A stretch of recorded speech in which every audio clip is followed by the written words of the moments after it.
தன் பெயரை பெர்டினன் என்று வைத்திருந்தார். அங்கே அவர் அந்த மடத்திலே வாழ்ந்து வந்த பொழுது மொரோக்கோ பட்டணத்திலே நற்செய்தி அறிவிக்க சென்றவர்கள் குருக்களும் துறவிகளும் கொல்லப்பட்டு இவர் இருந்த மடத்திலே தான் கொண்டு வந்து வைத்தார்கள். இரவு அங்கே அந்தோனியார் தான், பெர்டினன் தான் அங்கே இருந்து அதை பார்த்து தானும் இவர்களைப் போல் மறை சாட்சியாக கிறிஸ்துவுக்கு இரத்தம் சிந்தி சாக வேண்டும் என்று விரும்பி அந்த அசீசியார் சபையிலே சேர முன் வந்தார். ஆகவே அவர் அந்த அசீசியார் சபையிலே சேர்ந்த பொழுது பெயரை மாற்றி மனத்து அந்தோனியாரின் பெயரை எடுத்துக்கொண்டார், அந்தோனி என்று சொல்லி. அவர் தன்னை ஆயத்தப்படுத்தி மொரோக்கோவுக்கு போய் நற்செய்தியை அறிவிக்க வேண்டும் என்று சொல்லி விரும்பி வெளிக்கிட்டு போய் வழியிலே காற்றினூடாக அந்த வள்ளம் அழைத்து சென்று சிசிலி நகரிலே போய் இறங்கினார். இவ்விதமாக அவர் இத்தாலிக்கு போனவர் அங்கே பிரான்சிஸ்கு அசீசியாரை காண்கின்றார். அவர் அந்த சபையிலே தான் சேர்ந்திருந்தவர். அவரின் அறிவுறுத்தலின்படி அவர் நற்செய்தியை அறிவிக்க அனுப்பப்படுகின்றார். அவர் போய் நற்செய்தியை அறிவித்து சில விதமாக அவர் இறைவனால் வரம் கொடுக்கப்பட்டு நற்செய்தியை போதிப்பதிலே மிகவும் திறமையானவராக இருந்தார். இப்படியாக வாழ்ந்த இந்த புனிதர் 36 வயதிலே வந்தார். அவரை நாங்கள் பதுவை அந்தோனியார் என்று சொல்கின்றோம். பதுவை நகரிலே இவருக்கு ஆலயம் இருக்கின்றது. இத்தாலி நாட்டிலே பார்த்தால் எல்லா ஆலயங்களும் பெரிய வடிவாக, ஆனால் இங்கே போய் பார்த்தால் பதுவையிலே அது எளிமையான ஆலயம். அதை அப்படியே வைத்திருக்கிறார்கள். ஏனென்றால் இந்த புனிதர் விரும்பின மாதிரி அதை அவர்கள் எளிமையாக வைத்திருக்கின்றார். போர்ச்சுகல் நாட்டிலே லிஸ்பன் நகரிலே ஆக்களை கேட்டால் உடனே சொல்வார்கள், அவர் எங்களுடைய ஆள், இவங்களுடைய அங்கே வச்சிருக்கிறாங்க பதவியில், எங்கள்கிட்ட திருப்பி தரணும் என்று சொல்லி அவர்களுடனே கொதிப்பார். ஏனென்றால் அவர் எங்களுடைய ஆள், அவர்களுடைய அங்கே போய் வச்சுட்டாங்களேன்னு சொல்லி.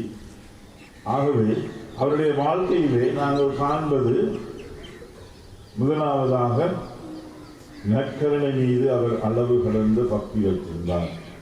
மனத்தியாத கணக்காக நற்கருணை முன்னால் இருந்து மன்றாடுவார்.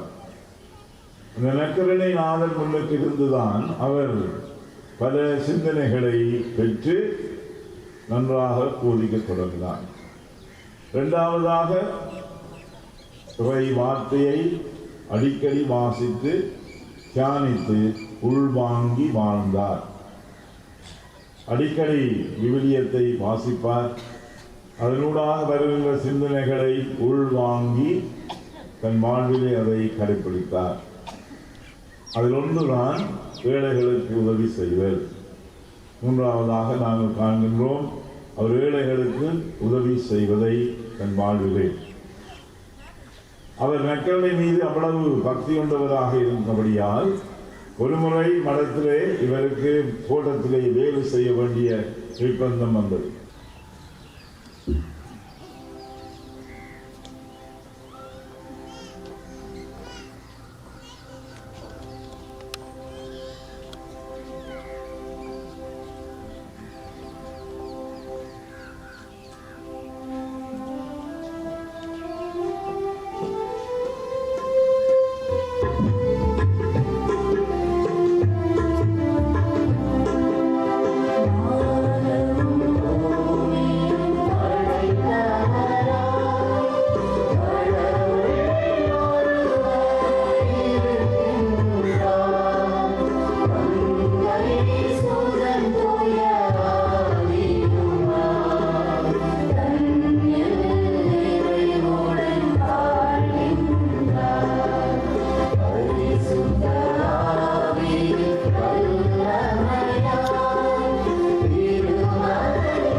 ஆண்டவர் பாதத்திலே ஒப்படைத்து மன்றாடுவோம். நல்லாயனாகிய இயேசுவே, அந்நியம் திரு அவையை வழிநடத்தும் பாப்பரசர் திருநிலையினர் பொது நிலையினர் அனைவரையும் நிறைவாக ஆசீர்வதியும். குறிப்பாக மதிப்புக்குரிய யாழ் மறைமாவட்ட ஆயர், பங்கு தந்தையர்கள், இன்றைய திவ்ய திருப்பலியில் கலந்து சிறப்பிக்கும் அருட்தந்தையர்கள், அருட்சகோதரிகள் யாவரையும் நிறைவாக ஆசீர்வதித்து மக்களை நேரிய வழியில் வழிநடத்த தேவையான தூய ஆவியின் ஞானத்தையும் ஆற்றலையும் உடல் உள ஆன்ம நலத்தையும் வழங்கி காத்தருள வேண்டுமென்று இறைவா உம்மை மன்றாடுகின்றோம்.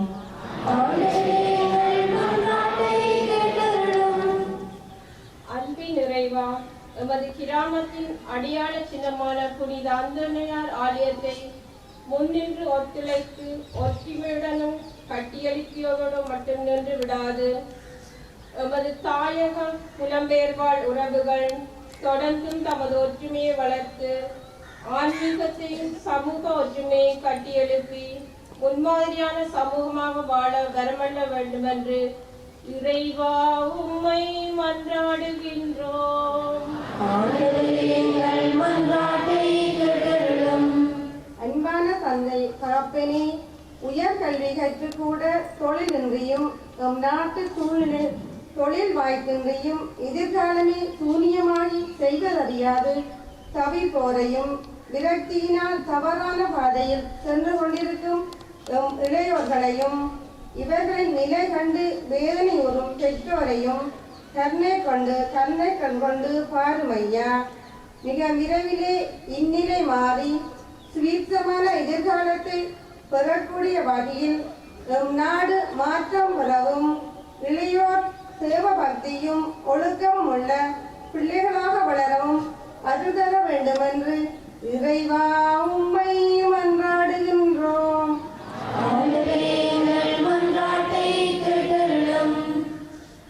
வரம் தந்து வழிநடத்தும் தந்தையே, புனித அந்தோனியாரின் பக்தர்களாக பல்வேறு தேவைகள், ஏக்கங்கள், கலக்கங்களுடன் உம்மை நாடி வந்திருக்கும் உம் அடியவர்களின் குறைகளை தீர்த்து தேவைகளை நிறைவேற்றி வழிநடத்த வேண்டுமென்று இறைவா உம்மை மன்றாடுகின்றோம்.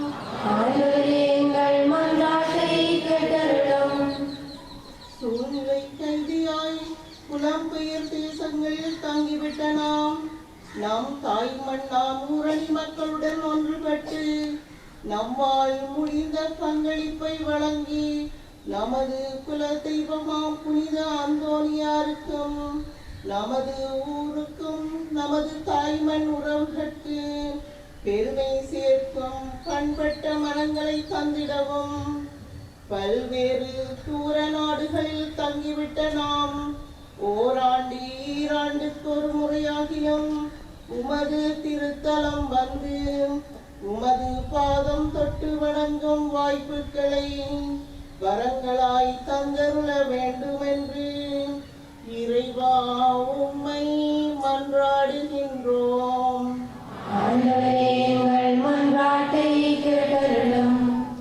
மௌனமாக எங்களுடைய சொந்த தனிப்பட்ட கருத்துக்களுக்காக ஆண்டவரை பார்த்து மன்றாடும். என்றும் வாழும் எல்லாம் வல்ல அன்பு தந்தையே இறைவா, கோடி அற்புதரான புனித அந்தோனியாரின் நினைவு நாளிலே உம்முடைய பிள்ளைகளாகிய நாங்கள் முன்னிலையிலே கொண்டு வந்த எங்களுடைய தேவைகளை உம் திருவுளத்திற்கேற்ப பெற்று தந்தருளும். எங்கள் ஆண்டவராகிய கிறிஸ்து வழியாக உம்மை மன்றாடுகின்றோம்.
வல்லவனாகிய இறைவனுக்கு ஏற்றதாகும்படி மன்றாடுங்கள்.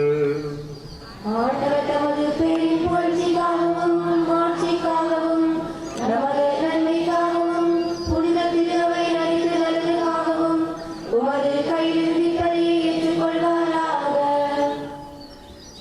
இறைவா, புனித அந்தோனியாரின் விழாவில் நாங்கள் உடன் கனிந்து செலுத்தும் பலி உமக்கு வந்ததாய் இருப்பதாக. அவரது அறிவுரைப்படி எங்களையே முழுமையாக உமக்கு அளித்து உம்மை புகழ்ந்தேற்ற செய்தருளும். எங்கள் ஆண்டவராகிய கிறிஸ்து வழியாக உம்மை மன்றாடுகின்றோம்.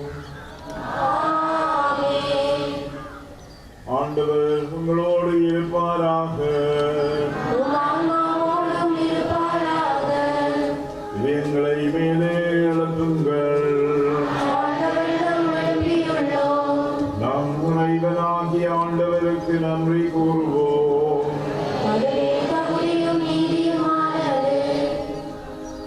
ஆண்டவரே, தூயவரான தந்தையே, எங்களுடைய எல்லாம் வல்ல இறைவா, என்னாலும் அவ்விடத்திலும் நாங்கள் உமக்கு நன்றி செலுத்துவது மெய்யாகவே தகுதியும் நீதியுமாகும் எங்கள் கடமையும் மீட்புக்குரிய செயலுமாகும். ஏனெனிலும் புனிதர்களின் வியத்தகு சாட்சியத்தால் உமது திருவை என்றும் புதிய ஆற்றல் பெற்று வளமடைகின்றது. இவ்வாறு எங்கள் மீது நீர் கொண்டிருக்கும் பரிவன்பை வெள்ள தெளிவாக காட்டுகின்றீர். மேலும் எங்களது மீட்பின் மறை நிகழ்வை நாங்கள் நிறைவேற்றுவதில் அப்புனிதர்களின் சிறப்புமிக்க எடுத்துக்காட்டால் தூண்டப்பெற்று அவர்களது தகுந்த பரிந்துரையால் எங்கள் மூக்கம் பலரும் அருளுகின்றீர். ஆகவே ஆண்டவரே, வானதூதர் புனிதர் அனைவரோடும் நாங்களும் சேர்ந்து உமது பெருமையை பறை சாட்சி அக்களிப்புடன் சொல்வதாவது: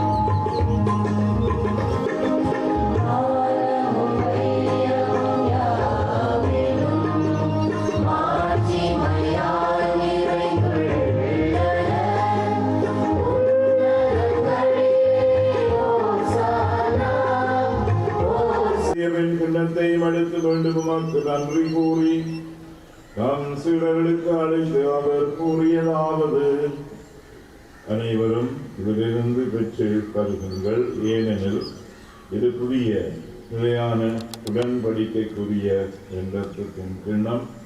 இது பாவ மன்னிப்பு கண்டு உங்களுக்காகவும் பலருக்காகவும் சிந்தப்படும்.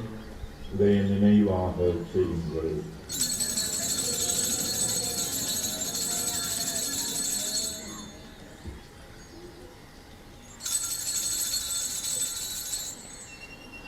நம்பிக்கையின் மறைபொருள்.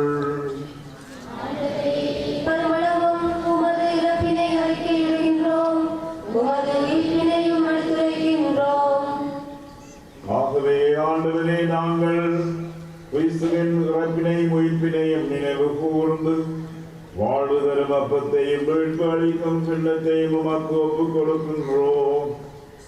உம் திருமணன் உமக்கு ஊழியம் புரிய தகுந்துடனங்களை ஏற்றுக்கொண்டீர். எனவே உமக்கு நன்றி செலுத்துகின்றோம்.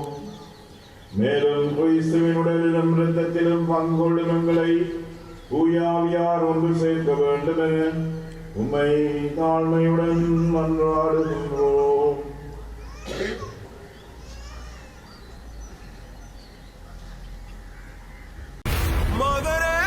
கணவருக்காகவும் எல்லாவற்றையும் துணிந்து போராடுவேன். இது போன்ற இன்னும் பல காணொளிகளுக்கு ஐபிசி தமிழ் ரேடியோ என்ற எங்கள் யூடியூப் சேனலை சப்ஸ்கிரைப் செய்வதோடு பெல் பட்டனையும் அழுத்துங்கள். அத்துடன் ஐபிசி தமிழ் ரேடியோ எனும் ஃபேஸ்புக், இன்ஸ்டாகிராம், ட்விட்டர் பக்கங்களிலும் எங்களை தொடரலாம்.